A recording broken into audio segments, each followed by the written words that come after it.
Ya, halo semuanya, selamat datang di Kopi Bee, kumpul obrol persoalan Indonesia dan bisnis. Dalam podcast Kopi Bee hari ini, topik kita adalah menunggangin ketidakpastian bersama Pak Said Kelana Asnawi, Dekan Pasca Sarjana dari Institut Bisnis dan Informatika QuickYNI. Nah, terkait dengan topik hari ini, yuk kita bahas lebih komprehensif bersama Pak Said ya. Oke, Pak Said, kita mau tanya nih, apa sih sebenarnya arti dari menunggangin ketidakpastian dan gimana sih cara efektif untuk mengelolanya, Pak? Saya minum kopi dulu. Oke. Baik, terima kasih Bu El, pertanyaan yang sangat bagus. Saya kira mungkin pertanyaan juga bagi kawan-kawan yang lain ya. Jadi secara umum bahwasanya bisa kita sampaikan segala sesuatu itu bersifatnya tidak pasti. Ketidakpastian ini seringkali dikonotasikan negatif walaupun pada beberapa hal itu dia berkonotasi positif. Nah, ketidakpastian yang berkonotasi negatif inilah yang disebut sebagai risiko. Nah, risiko ini adalah yang tidak kita sukai, berarti harus kita hilangkan atau hindarkan. Nah, jadi kemudian timbullah bagaimana cara mengelolanya. Cara mengelola risiko ini kemudian timbul istilahnya manajemen risiko. Untuk dari ketidakpastian yang berdampak negatif tadi. Nah, manajemen risiko ini sendiri pada dasarnya secara konsep itu dia menganut azas atau quote atma. Avoid, hindarkan, transfer, pindahkan, mitigate, kurangi, dan terakhir setelah 3 langkah itu barulah accept, diterima. Oke, menarik sekali loh Pak Said. Kalau boleh eksplor lebih lanjut, apa sebenarnya atma itu ya Pak? Dan gimana sih cara kerjanya dan kenapa penting buat kita yang mau mengelola risiko dan ketidakpastian dalam bisnis Pak? Ya, jadi sebagaimana tadi kita sudah sampaikan bahwasanya yang pasti itu ketidakpastian. Jadi banyak sekali ketidakpastian itu dan jika dia berdampak negatif itu menjadi risiko, maka konsep awalnya itu risiko itu harus dihindari Bu, avoid. Dihindari, avoid. Nah, jadi bukan ditantang. Jadi sebaiknya seharusnya kita harus avoid. Nah, kemudian saya ingin sampaikan dalam prinsip investasi sekalipun, misalkan teoretik itu mendasarkan kepada seorang investor itu berkarakter risk averter. Orang yang menghindar risiko. Nah, jadi dengan cara seperti ini kita akan ada pada rasionalitas sehingga kita bisa mengukur hal-halnya tersebut. Jadi kita harus berprinsip ya kalau bisa dihindari, hindari dulu. Nah, yang kedua itu adalah ditransfer. Kata ditransfer ini berarti dipindahkan pada pihak ketiga. Dalam hal ini mungkin adalah dampak buruk konsekuensi dari ketidakpastian itu.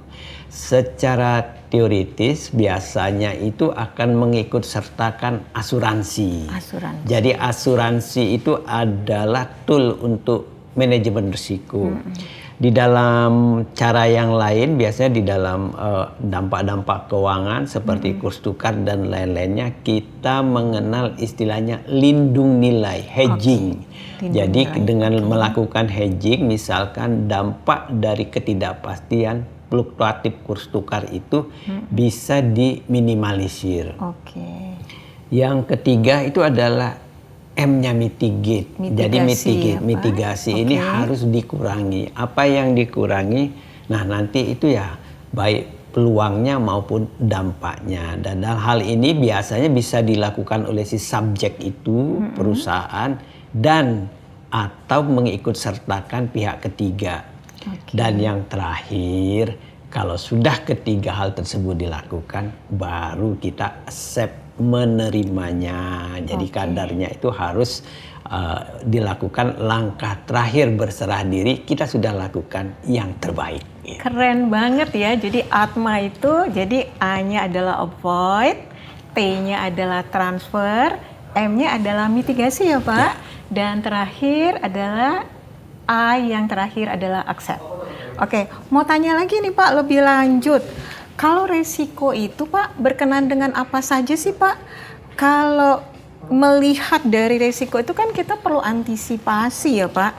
Gimana sih mengantisipasi supaya bisnisnya nggak rugi ya?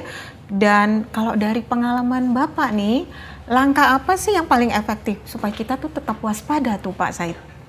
Jadi tadi berkenaan dengan ketidakpastian ini, resiko, itu dia ada dua hal yang harus kita perhatikan. Yang pertama itu adalah peluang dan yang kedua dampak.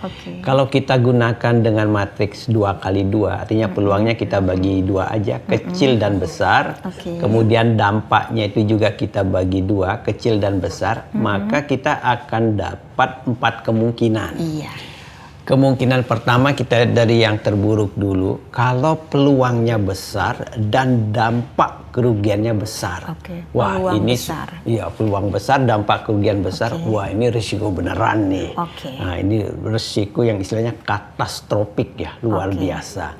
Nah, dalam hal ini nggak ada jawaban lain kecuali avoid. Harus dihindari. Harus dihindari dan tidak mungkin bisa ditransfer karena pihak ketiga tidak mau menerimanya. Jadi itu pertama, nanti kita bisa lanjutkan. Yang kedua itu yang kalau peluangnya kecil, dampaknya kecil. Berarti ini ya kecil lah. Jarang-jarang terjadi. Kalau terjadi pun ya cuma kecil-kecilan. Nah, ini mungkin masuk kategori yang safe. Jadi kalau dia safe seperti itu. Nah, di antara dua ini yang menarik. Jadi kalau peluangnya kecil dan dampaknya besar, nah jadi sebenarnya jarang itu kejadiannya. Tapi mungkin kalau kejadian kita khawatirlah terhadap dampaknya. Di sini masuk peran asuransi. Peran asuransi. Jadi asuransi itu nanti berhitung terhadap peluang kejadian itu. Dan juga lindung nilai juga termasuk di dalam kategori ini. Tetapi kalau peluangnya besar, dampaknya kecil, berarti ini sering terjadi, terjadi. Dan ini kayaknya asuransi tidak bersedia karena sering sekali nanti akan diklaim atau dia perlu ada klausul tambahan lah seperti itu. Nah, rugi ini ruginya. Nah, itu harus ada dari si pihak tersebut keinginan untuk mengurangi dampak peluangnya yang sering terjadi. Itu harus ada langkah-langkah dari si subjek itu sendiri. Nah, jadi dengan melihat seperti ini, jadi kita baik sebagai individu maupun sebagai bisnis gitu ya, nanti memperhatikan saja seberapa besar sih sebuah ini memiliki peluang dan bagaimana dampaknya. Nah, di situ nanti kita mengkajinya, kemudian langkah manajemen risiko apa yang harus kita lakukan. Ya, melihat dari rangkaian tadi Pak, untuk pebisnis muda ini Pak, poin apa sih yang utama yang harus dipegang untuk menunggangin ketidakpastian?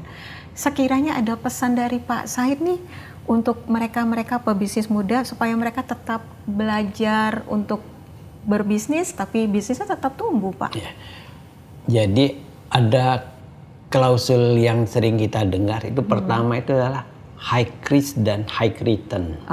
Jadi kalau suatu itu berisiko tinggi, mestinya estimasinya tingkat returnnya, penghasilannya tinggi. Itu yang pertama. Ada nasihat juga untuk yang muda untuk berani mengambil resiko. Kalau tidak hari ini, kapan lagi? Nah, gitu. Nah, jadi kalau dua hal ini kita sambungkan dengan manajemen risiko ini, mungkin kita bisa lihatnya seperti ini. Pertama, biasanya yang muda itu kalau dia berbisnis mungkin masuk ke dalam kategori startup. Startup itu sendiri risiko tinggi. Dalam hal risiko tinggi ini artinya peluang gagalnya juga besar dan dampak dari kegagalan itu juga besar. Berarti high risk, high return juga mungkin. High risk dulu yang kita lihat. Jadi peluang gagalnya besar dan dampak risikonya besar. Jadi ini harus avoid. Nah, kalau dalam tadi hindarkan. Manajer risiko. Nah, bagaimana dia mengavoid? Pertama itu dia masuk dengan sebagian, artinya dia tidak boleh memulai itu dengan besar-besaran, jor-joran. Nah, itu jadi Kedua, dia masuk kalau di dalam istilahnya itu dengan sampel, tes pasar. Market test. Market test itu juga salah satu cara untuk mengurangi risiko peluangnya. Jadi dia invest hanya pada titik market test itu. Kalau kegagal tidak langsung buka pasarnya. Nah, itu.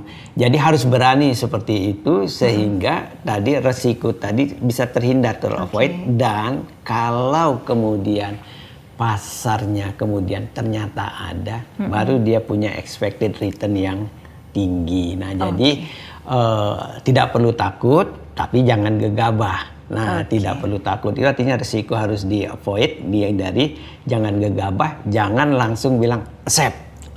Terhadap itu. Jadi harus dihindari, tidak perlu takut, dan jangan gegabah, jangan accept risiko tanpa dasar.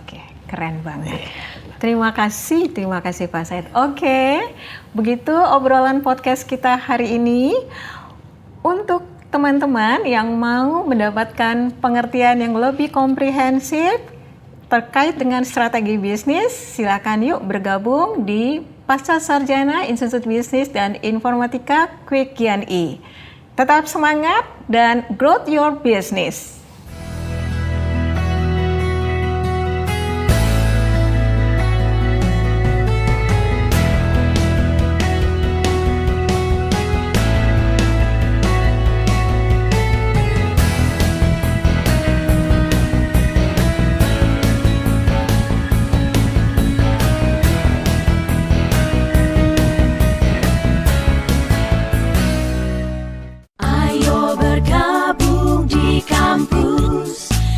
Quick and Geek.